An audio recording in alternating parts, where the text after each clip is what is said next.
Ashes of Ariandel is the first piece of DLC that was released for Dark Souls 3 on the 25th of October 2016. The expansion pack transports you to a painted world called Ariandel. It's a snowy landscape inhabited by Viking-like warriors, ferocious wolves, and repulsive insect-looking monsters. Ariandel is gradually becoming consumed by rot and decay, and it's the Ashen One's duty to engulf it in flames and bring forth the beginning of a new world. The story is quite interesting because it parallels with the events that are happening in the outside world. The DLC adds an entirely new locale. The area itself is quite large, giving you enough space to explore and take in the downright gorgeous scenery. As a whole, Ariandel is an idea that was re-envisioned because Dark Souls 1 had a snowy, dreamlike location referred to as a painted world as well. However, I cannot deny the tremendous piles of work that was put into creating the zone. Ariandel is far more expansive than Ariamis, and the attention to detail solidifies the world's atmosphere. When it comes to enemy types, the DLC provides not a whole lot but a considerable amount of baddies to take down. You have your usual tiny grunts that die in a couple of hits, and your bulking monstrosities that take a beating in order to defeat.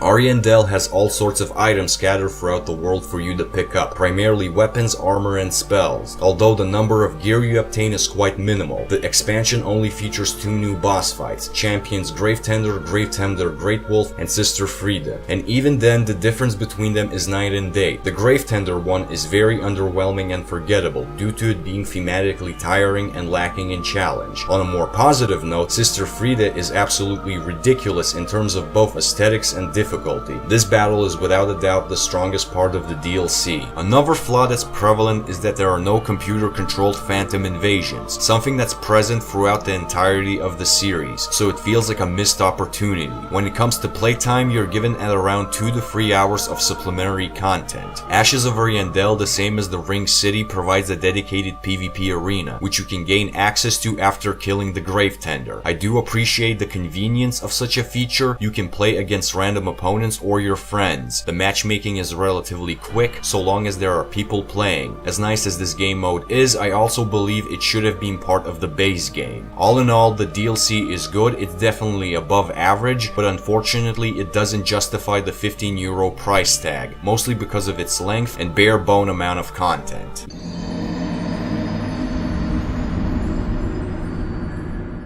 The Ring City is the second and final DLC for Dark Souls 3. It was released on the 28th of March 2017. This time around you journey to the world's end in search of the titular kingdom. During your travel you'll have to maneuver through a convoluted region which is an accumulation of mangled remnants from every age and land. You'll encounter new enemies and characters until you eventually reach the Ring City. The kingdom is covered in foliage, desolated and engraved with ancient ruins, waiting for its mysteries to be unveiled by your hand. This DLC is the exact opposite of the first one. Whereas Ashes of Ariandel fell short in terms of length, the Ring City offers more than enough content to satisfy its players. You're given 2 areas to venture through, one being decent and the other on par with Ashes of Ariandel. The Ring City is stunning when it comes to its world design, the architecture is breathtaking, and I really love the colors that they used for this particular area. The number of items you can acquire has been exponentially increased in comparison to the first expansion. The array of foes and monsters is slightly bigger. To add even more AI phantom invasions make a welcoming return.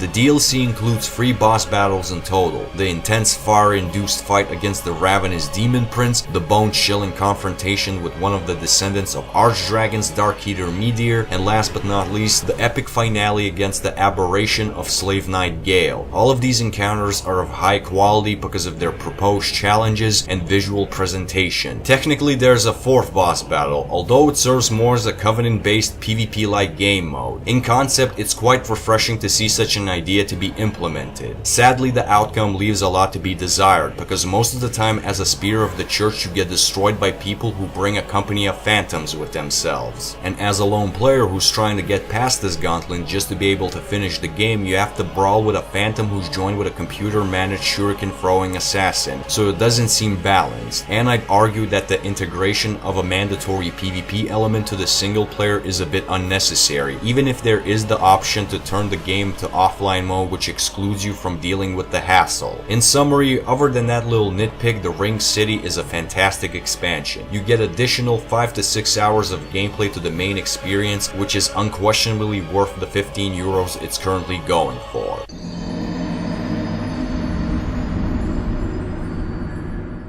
To end this, both DLCs are well made, even if one of them is limited. I do suggest getting them both though, because they are directly linked from a story perspective. So getting the season pass makes the most sense because you'll save 5 euros that way.